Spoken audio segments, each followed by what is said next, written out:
오늘은 제왕들에게 하나님 앞에서의 겸손을 가르친 다니엘의 어떤 이 놀라운 사역을 좀 소개해 드리려고 합니다. 오늘 본문은 벨사살 왕 때 벨사살 왕이 1000명의 귀족들과 함께 술 파티를 벌이다가 그의 이제 손주 때의 느부갓네살이 예루살렘에서 탈취하여 그 성전의 금은 그릇들을 가져오게 하고 그것들로 신하들과 후궁들과 더불어 술을 마시려고 했어요. 그들이 금은 구리 돌로 만든 신들을 찬양하고 그 성전 기명으로 술을 마시면서 그렇게 그 밤에 큰 파티를 하고 있을 때 왕궁 촛대 맞은편 그 석회벽에 글자를 쓰는 손가락이 나타났어요. 한번 상상을 해보세요. 큰 홀 안에 1000여 명이 술 파티를 하고 있는데 왕궁 촛대 맞은편에 손가락이 나타나서 글을 쓴다. 왕이 크게 소리 지르고 놀라지요. 왕이 낯빛이 변하고 생각이 번민해서 넓적다리가 녹는 듯하고 그의 무릎이 서로 부딪혔다. 굉장히 놀랬다. 당대 바벨론의 황제면 열강의 최고 황제에 속하는 사람인데 촛불 사이에 나타난 손의 글씨를 보고 그 놀라운 광경을 보고 그냥 다리 떠는. 여러분, 인간은 강한 것 같아도 떱니다. 천둥번개 치면 떨리죠? 죄 지은 거 없나 하고 생각하고. 세계를 향하여 지금도 호기를 부리고 있는 북쪽에 떠는 사람 하나 있죠? 얼마나 떨릴까요? 제명에 살기 쉽지 않을 겁니다. 엄청 떨릴 겁니다.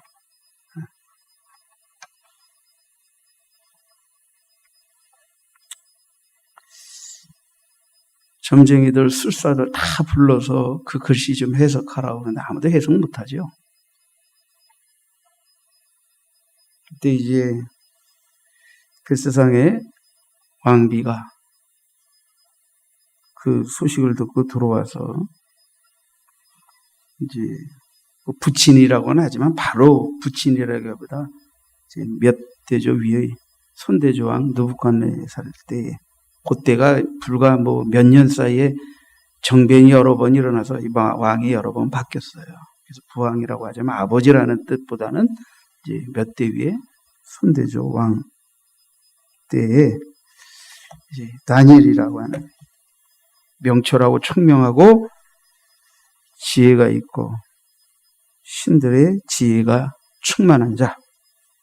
그래서 그 느부갓네살 대왕께서 박수와 술객과 점쟁이들의 어른을 삼은 그 벨드사살이라고 하는 다니엘을 부르시면 그가 마음이 민첩하고 지식이 있고 총명이 있고 꿈을 능히 해석하고 은밀한 말을 밝히고 의문을 풀 수 있는 자이니까 그를 부르소서 하고 이제 다니엘을 청구하게 된 거죠. 다니엘이 술이 거나하게 취한 벨사살 왕과 1000명의 신하들과 처첩들이 있는, 그러나 그죠? 여호와의 손이 나타나 글씨를 쓰는 그 놀라운 얼어붙은, 어떤 면에서 술파티에 흥이 깨진 굉장히 긴장이 조성되어 있는 그 현장에 다니엘이 부름받아 나서게 됩니다. 다니엘은 그 글씨를 해석하기 전에 먼저 그 나라의 최고 통치자인 벨사살 왕을 향하여 책망을 합니다.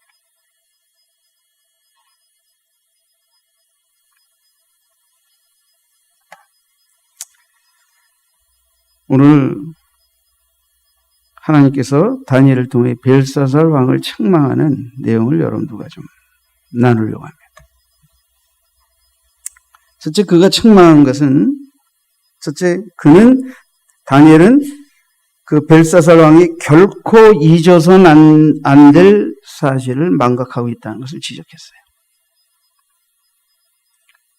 잊을 수도 없고 잊어서도 안 된 일을 잊고 있다.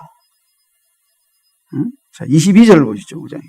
벨사살 왕이요, 왕은 그의 아들이 되어서 이것을 다 알고도 아직도 마음을 낮추지 아니하고, 이것을 알거든. 그의 아들이 되어서 이것을 알고도 뭘 아느냐. 이미 알고 있는 사실.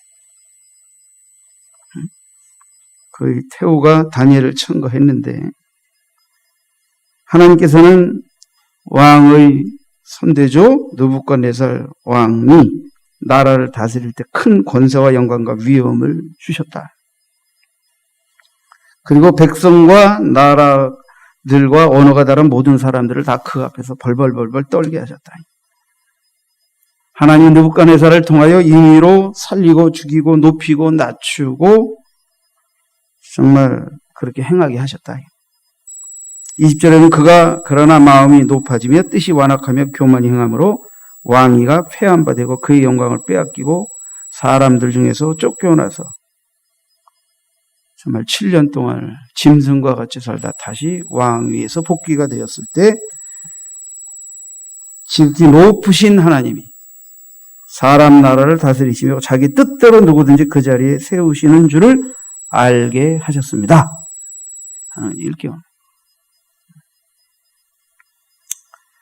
이 느부갓네살이 교만 떨다가 7년 동안 왕위에서 쫓겨나 빈들에서 짐승처럼 지내다가 다시 복귀되는 장면에 관한 기사는 여러분들 집에 가서 다니엘서 4장을 읽으시면 됩니다. 꼭 읽으세요. 오늘 이거 다 얘기하면 또 설교 시간이 너무 길어서 뭐 설교 시간에 다 듣는 것만이 능사가 아니야. 이걸 이제 또 읽고 오늘 설교를 다시 음미하는 분들은 더 좋을 거예요. 다니엘서 4장을 읽으세요. 집에 가서 숙제. 망각이라는 게 이제 어떤 사실을 잊는다는 건데, 벨사살의 망각은 그냥 잊는 게 아니에요. 그냥 잊은 게 아니고 알면서도 잊은 거예요. 알면서도 잊은 거니까 사실은 의도적으로 내가 알고 있는 사실에 대해서 거역하고 거절하고 불순종하고 완악하며 살아온 왕이었다 하는 것을 시사하는 것입니다. 사람은 원래 변화가 잘 돼야 되는데 변화가 잘 안 돼요.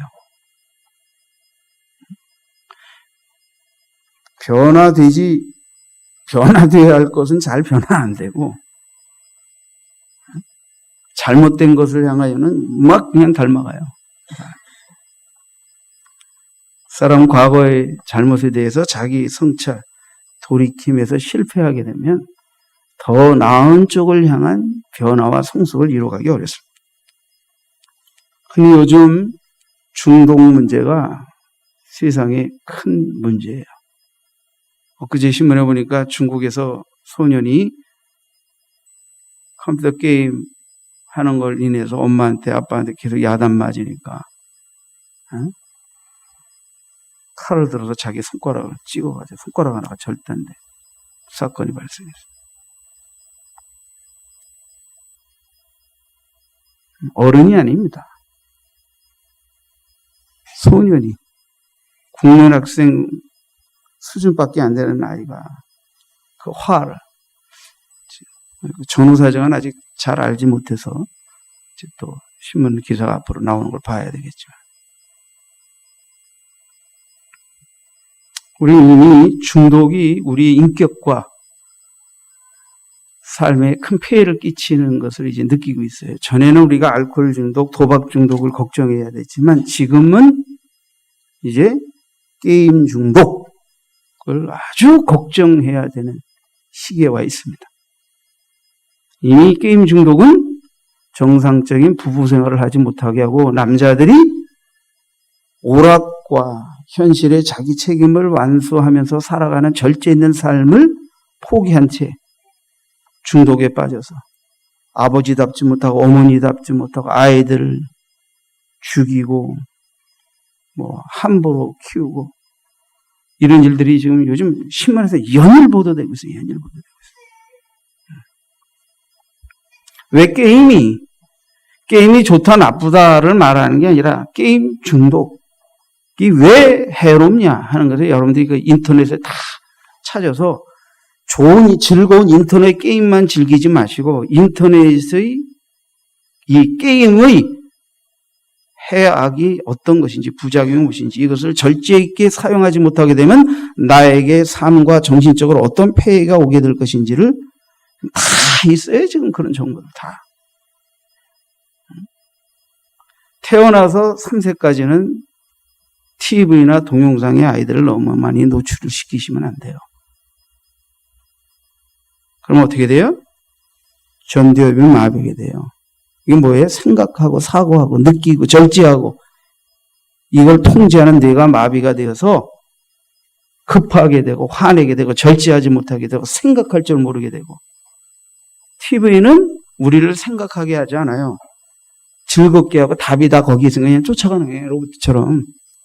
그러나 책을 읽으면 생각하게 하고 사고하게 하죠. 달라요. 네? 부모들 아이 키우기 힘드니까 우니까 요즘 아이들 영악해서 얼마나 힘들어. 전화기 하나 게임 하나 TV 앞에 딱 앉혀주면 그냥 1시간에 2시간에 3시간이고 그래서 노니까 그때 설거지하고 빨래하고 좋아가지고. 여러분 3살 때까지 조심하세요. 애는 TV가 키우는 게 아니고 동영상이 키우는 게 아니고 엄마 아빠가 키우는 거예요. 사람은 사람이 키우는 거예요. 그런 건 아주 조금 부수적으로 교육적으로 사용할 수 있지만 그런 것들 어느 정도 통제될 수 있는 나이로 커가면서 이제 이렇게 해야지. 큰일 납니다. 큰일 납니다. 나중에 20, 30, 40대 가지고 그 아이로 인해서 땅을 치고 후회해도 돌이킬 수 없습니다. 중독이라는 것은 스스로의 힘으로 통제가 안 되고 절제가 안 될 때 중독이라고 그러는 거예요. 이미 내 절제력을 뛰어넘는 유혹을 받는 것입니다. 그것에 대해서 방해가 오면 화가 나고 자해가 나고 폭력성이 나가고 현실의 내 삶의 기본적인 패턴을 잃어버리게 만드는 거예요. 여러분, 벨사살은 권력 중독자입니다. 권력은 한 나라의 최고 통치자, 그 외에도 각 사람에게 자기 위치에 따라 권력이 주어지는 것은 그것을 가지고 자기 책임을 나라와 민족을 위해서 잘 완수하라고 주는 거예요. 근데 이 권력 앞에 아부하는 사람들의 흠취하여 술 먹고 술 취하고 뇌물 받고 아부하고 꼬리치는 사람들이 속에서 흥분해가지고 자아도취해가지고 이 권력 중독이 생겨서 이 권력에 대한 책임보다 권력이 주는 달콤함, 방종, 쇼치감, 뇌물 온갖 수단 방법 속에서 흥분해가지고 자기 본분을 잃어버리고 요즘 TV와 신문에서 권력 중독인지 아닌지 모르지만 이런 중독 현상을 벌이면서 인간성, 윤리성, 도덕성을 상실한 지금 정치 지도자들이 선거를 앞두고 날뛰는 모습들을 여러분들이 지금 보고 계실 것입니다. 이 나라 국민들이 깨어서 비도덕적이고 비윤리적이고 권력을 사유화하고 백성들 앞에는 한 표 달라고 굽신거리다가 권력을 질 때는 오만을 따는 이런 사람들을 빨리빨리 걸러내야 돼요. 걸러내야 돼요.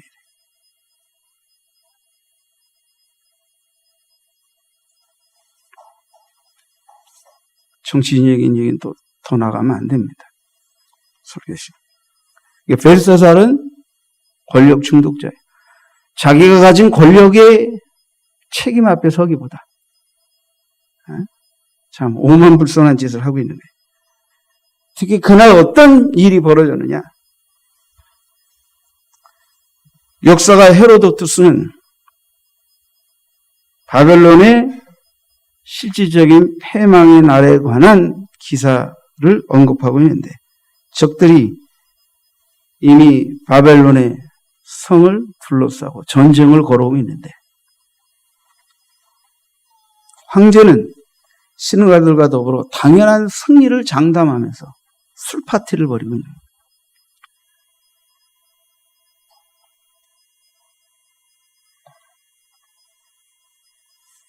적들이 성을 점령하고 들어와 보니 황제로부터 모든 그죠? 고급 신하들이 다 술에 만취되어 있었다고 기록하고 있습니다. 이게 BC 539년 11월 혹은 12월경에 있어진 역사적 사건입니다.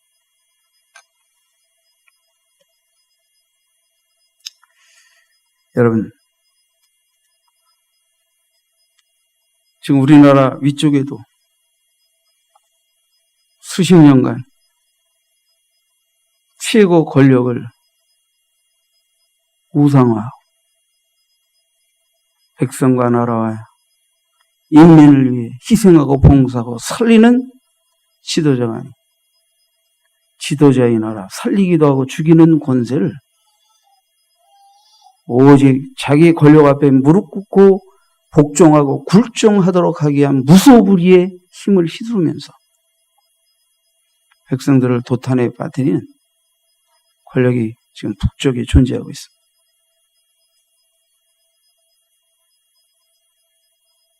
우리는 이런 권력과 적당히 따뜻하게 타협하면 좋은 통일이 이루어질 거라는 어리석은 생각을 가지고 그들은 정상적인 지도자가 아니고 우상을 숭배하는 사악한 영에 붙들려져 있는 악한 독재적 지도자입니다. 세계 역사 속에서 지금 그런 독재 지도자들이 하나하나 다 허물려서 나라가 망했어요. 다 지금 그러고 있는데 우리는 그들과 따뜻한 사랑을 나누면서 평화로운 통일을 이루어 보겠다. 그래서 어리석은 생각.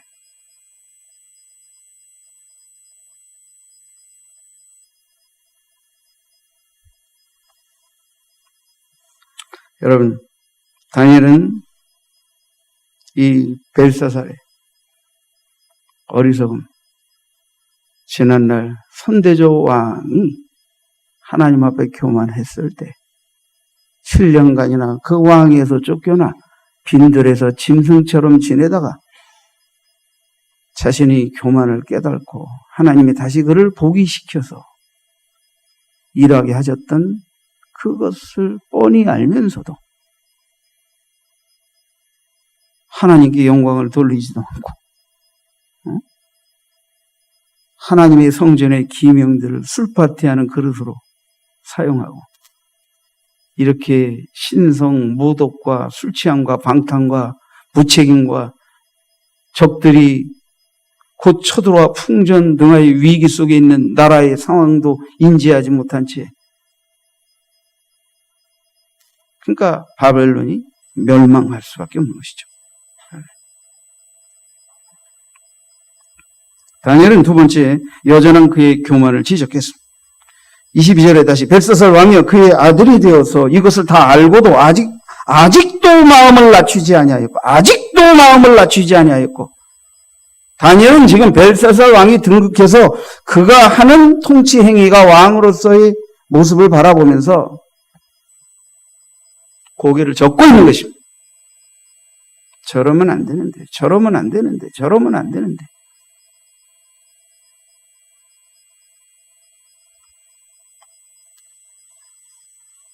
그가 한 짓은 무슨 짓입니까? 교만하면 왕이라 하더라도 하나님이 퇴출시키실 수 있다는 것을 손대조 왕을 통해 보였음에도 불구하고 그가 또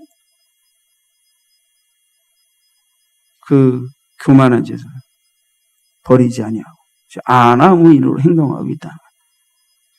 다니엘은 우려하고 있었던 거예요. 그 우려한 바를 전하는 겁니다. 아직도 마음을 낮추지 아니하였다. 자, 23절을 보시죠. 23절. 다니엘이 시작합니다. 도리어 자신을 하늘의 주제보다 높이며. 그 잘못이 뭐예요? 자신을 하나님보다도 높였다. 두 번째, 그는 우상들을 찬양했다. 그는 돌 신상으로 만든 그 우상들을 찬양했다. 그는 오히려 왕의 호흡을 주장하시고 왕의 모든 길을 작정하시는 하나님께는 영광을 돌리지 않았다. 하나님이 왕의 호흡을 주장하시고 왕의 길을 작정하시는데 하나님 앞에 두렵고 떨림으로 찬양과 영광을 돌리며 겸비하지 아니하고 겸손하지 아니하고 오히려 금은 신상으로 만든 우상 앞에서 성전의 기명들로 술잔 파티를 하면서 하나님의 이름을 우롱했다니. 그의 죄는 크게 보면 두 가지죠. 자기를 높인 죄, 하나님보다 자기를 높인 죄. 두 번째는 하나님의 신성을 모독한 죄. 그리고 보이지 않는 이 벨사살 왕의 망각, 교만은 무엇입니까? 이 천여 명의 신하들이 술파티를 하는데 이 현장에 신하의 다니엘이 없다는 거예요. 물론 다니엘은 불러도 안 왔겠지만 느부갓네살 때 그는 2인자였습니다. 바벨론에.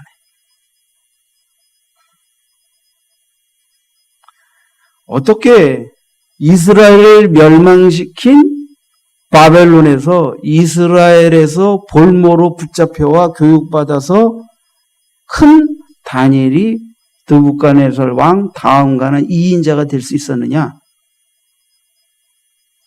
다니엘서 1장부터 3장까지 읽으시면 됩니다. 집에 와서. 이런 흥미진진한 기사가 성경에 있는데 왜 자라난 청소년들은 특히 이걸 읽어야 돼요. 이런 걸 읽으면서 다니엘의 겸손, 다니엘의 영성, 다니엘의 담대함, 용기, 응? 그걸 배워야 돼요.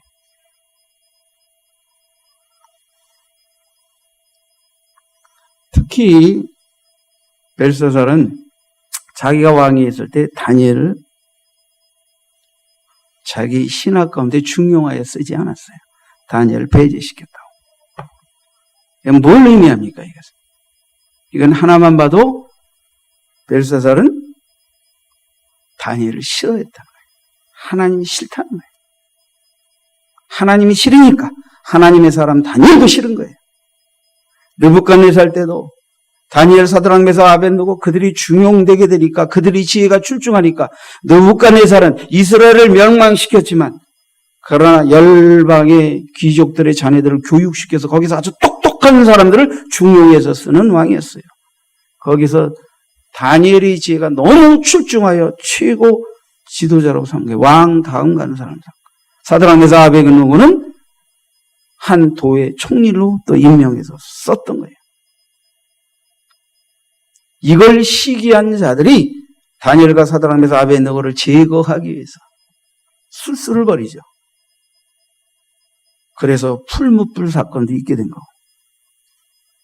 또 오늘 본문 이후에 이제 벨사살이 멸망하고 메대의 다리오 왕이 되었을 때 그때는 또 다니엘이 세 번째 총리가 될 때 또 그 신하들이 사자굴에 쳐넣어서 죽이려고 하는 음모 사건이 또 생기게 되지만 하나님이 또 지켜주시죠. 이런 어마어마한 위협과 핍박을 통과해서 하나님의 사하심을 증거했던 인물들이 다니엘, 사드락, 메삭, 아벳느고예요. 이렇게 설명드릴 수 있겠습니다. 바벨론은 하나님 앞에 범죄하고 불순종하고 우상을 섬겨서 이스라엘을 멸망시키는 불멍둥이로 바벨론과 느부갓네살 하나님이 사용하셔서 이스라엘을 멸망시키셨지만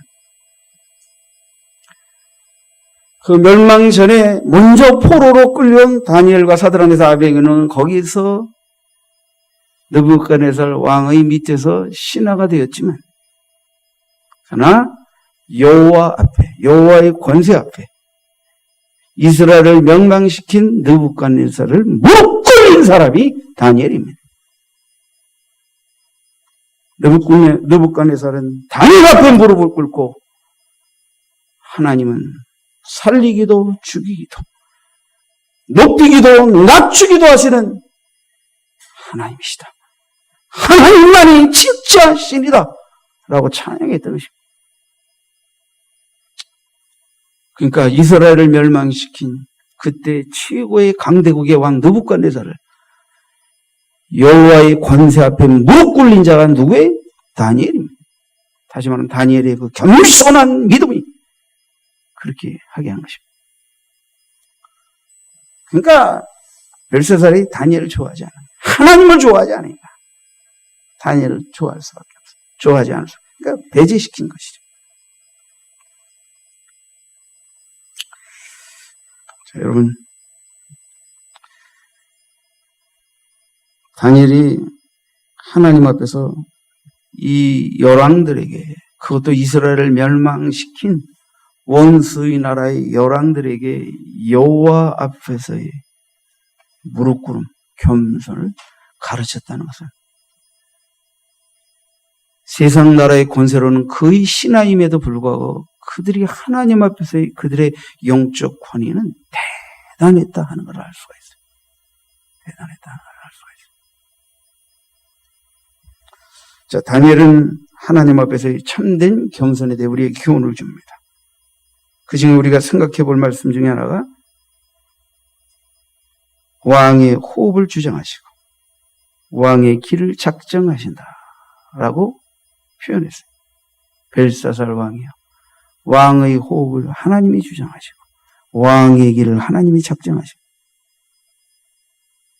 근데 지금 당신이 하나님 앞에 망령된 짓을 행해서 하나님 앞에 그 소행이 잘못되어서 하나님이 이제 왕을 폐위하고 제거하실 계획을 세우고 계신 걸 모르는 거죠, 이게. 이 인간이. 지금 하나님이 당신의 나라와 당신의 목숨을 거두려고 하는 직전에 있는데 하나님을 모독하고 성전 기명들로 술 파티를 벌이고 있는 이 참 너무나도 하나님 앞에서 지금 자기 앞에 고탁질 일을 모르고 까부는 이 벨사살을 향하여 아주 중요한 그의 교만을 경고했던 사람이 바로 다니엘인 것입니다. 한 나라의 그때 당시에 세계 최고 열강의 통치자의 호흡도 그 길도 하나님이 주장하시고 작정하셨다면 천하 모든 인간의 호흡과 그들의 삶의 길도 하나님이 다 계획하시고 작정하시고 있다는 것을 잊어서는 안 됩니다.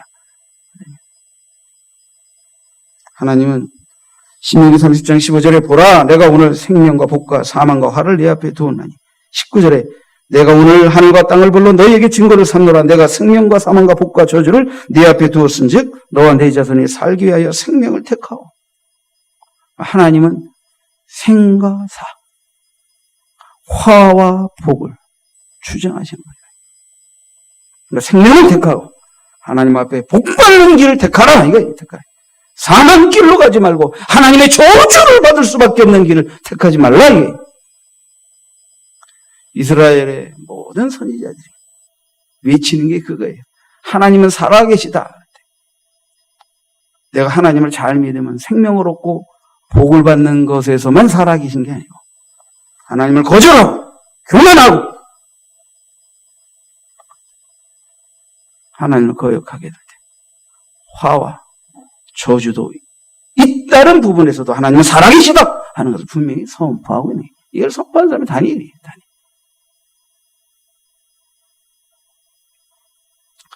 지금은 예수 믿고 구원받고 예수 믿고 축복받으세요 이렇게만 설교해야지, 교만 떨고 잘못하면 맞습니다. 갑니다. 한순간에 다 날아갑니다. 이런 거 설계하면 별로 좋아하지 않아요. 근데 이것도 사실입니다. 지금도 여전한 사실입니다.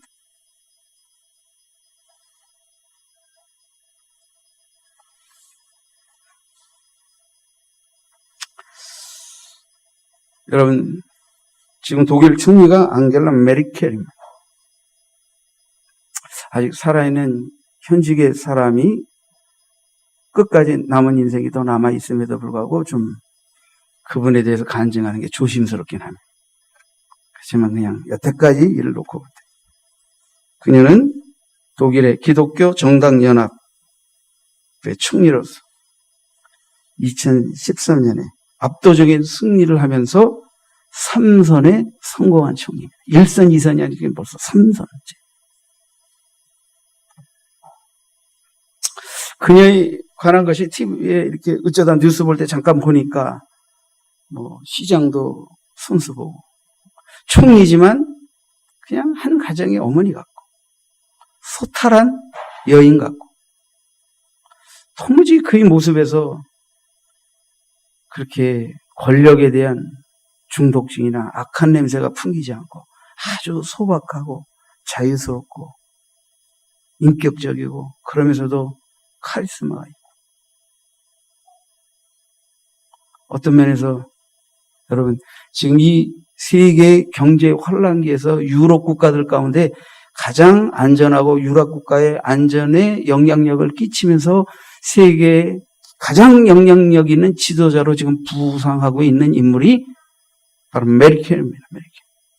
저는 이 메르켈을 성경에 마치 그 요셉과 같은 인물이다라고 칭하고 싶습니다.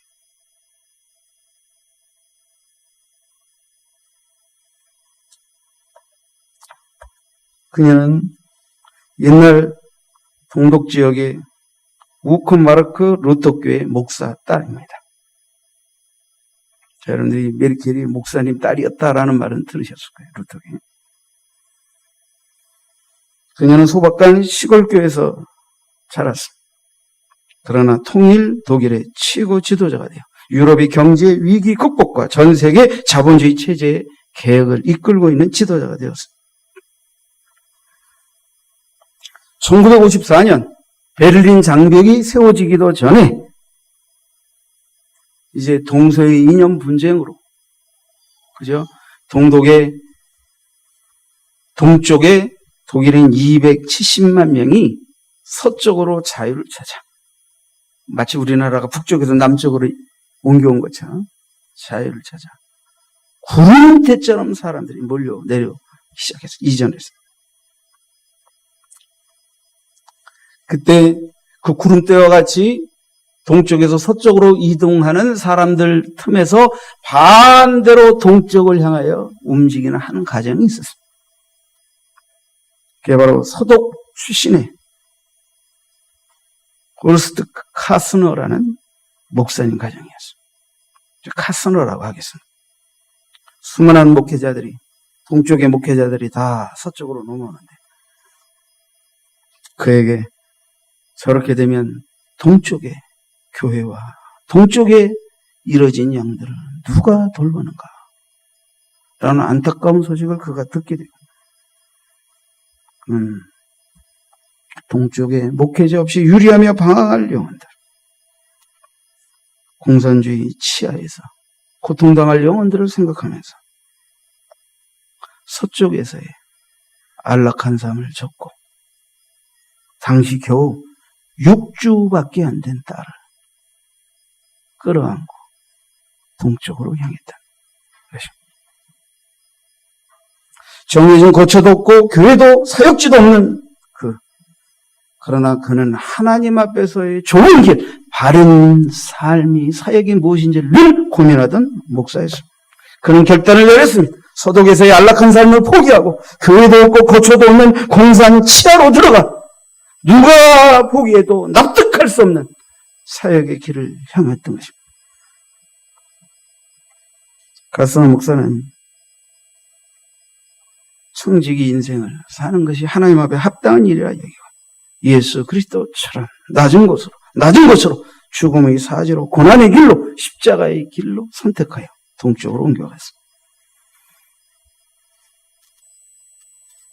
그런데 놀라운 역사가 펼쳐집니다. 당시 아버지 품에 안겨 태어난 지 겨우 6주밖에 안 된 이 딸이 동독에서 목회자의 딸로 엄격하게 철저하게 신앙교육 가운데 자라나게 되고 세월이 흐르고 동과 서가 그 장벽이 무너져 통일이 되고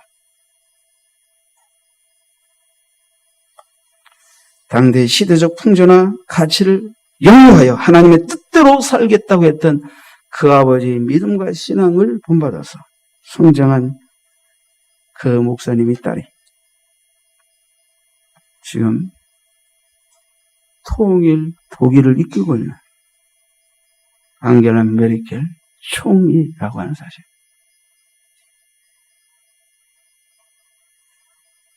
한 시대의 사명자가 이렇게 하나님의 특별한 경륜과 섭리 가운데서 양육되었다는 사실을 놓치지 마시기 바랍니다.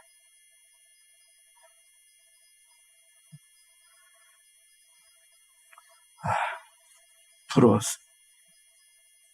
우리나라에도 이런 지도자가 단 몇 명만 있어도 좋겠다. 아니, 한두 명만 더 있어도 좋겠다.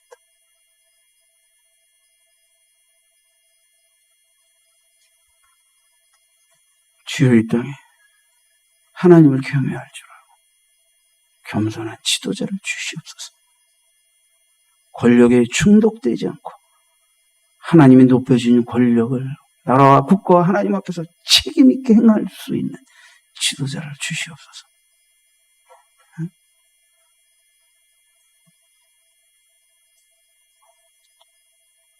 사무엘은 하나님의 뜻을 따라 사울과 다윗에게 기름 부은 제사장입니다.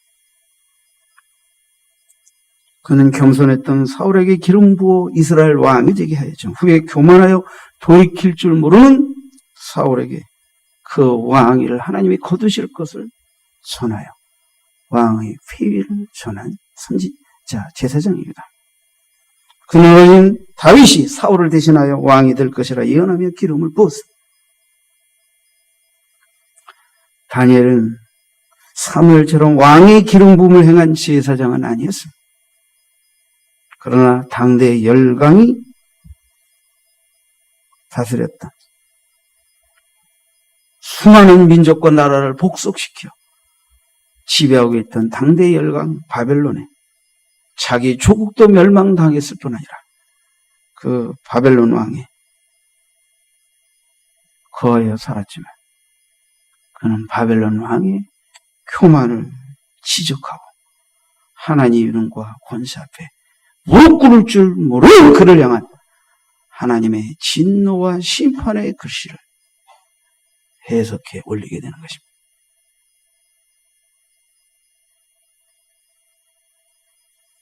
지금 북쪽에는 자기 뜻대로 거스리면 자기의 권력에 위협이 되면 어떤 구실로 하루아침에 죽이는 독재자가 존재하고 있습니다. 막 그렇게 죽인다는 것은 뒤집어 말하면 권력이 약하다는 것입니다. 굉장히 힘들어하고 있다는 의미입니다. 우리가 이렇게 국가의 권력까지는 얘기할 거 없어요. 밖에 나가서 여러 사람이 한 사람 불러내 돈 뜯고 뺏고 때리고 왕따시키는 이런 작은 나쁜 권력들, 이게 비겁한 놈들이 하는 짓입니다. 이것이. 이런 비겁한 짓들 앞에 오늘날 우리 자녀들이 너무 빨리 굴복하고 두려워하고 무릎 꿇고 있습니다. 여러분의 자녀들을 강하고 담대한 믿음의 자녀로 키우시기 바랍니다.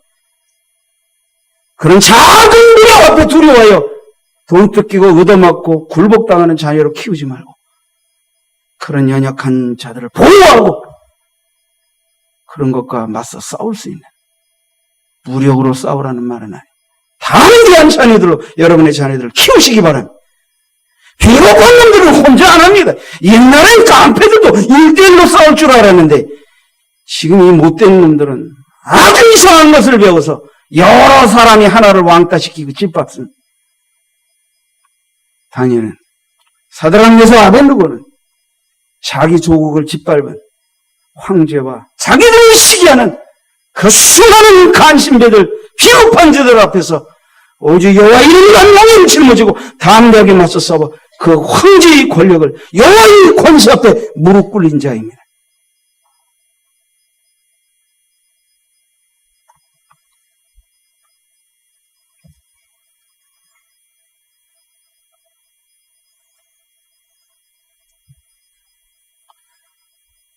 사랑하는 성도 여러분, 자기를 위해 살고자 하면 수단 방법밖에 보이지 않고 비겁자가 되지 말고 하나님의 영광을 위해서 담대하게 죽으면 죽으리라 하며 진짜 바르게 사는 삶이 펼쳐집니다. 그렇지 않습니까?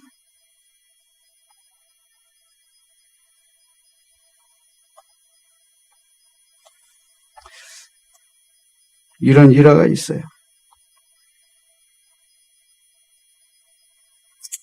이병철 회장께서 이제 돌아가셨지만 환갑의 나이에 세계적인 골프 선수인 톰 왓슨과 골프 라운딩을 했습니다. 재벌 회장님이 되니까 때로는 그 당대의 최고 골퍼를 초청해서 한번 라운딩을 하고 사사를 받게 되는 뭐 그런 경우였겠지요. 그는 1970년대 미국에서 가장 인기 높은 골프 선수였어. 갖은 노력 끝에 바쁜 그를 잘 구워 삶아가지고 9월 플레이 일정을 잡았어. 그리고는 골프 라운딩을 하면서 이병철 회장님이 묻습니다. 골프 실력을 늘리려면 무엇을 고쳐야 합니까? 왓슨은 묵묵부답입니다. 계속 치면서 어떻게 하면 골프를 잘 칠 수 있습니까? 묵묵부답입니다. 계속 묻는데 묵묵부답입니다. 라운딩이 끝났어. 그러더니 겨우 한마디 합니다. 서신으로 말씀드리겠습니다. 그리고 헤어졌어.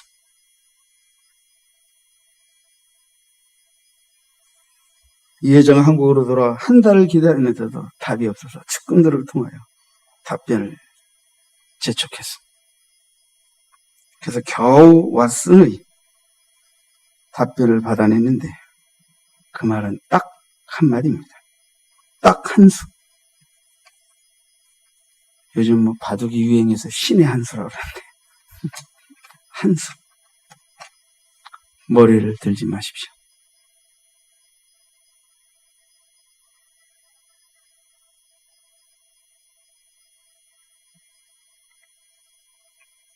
제가 골프 얘기를 하려고 이 말을 하는 것이 아니라는 건 다 아실 줄 압니다.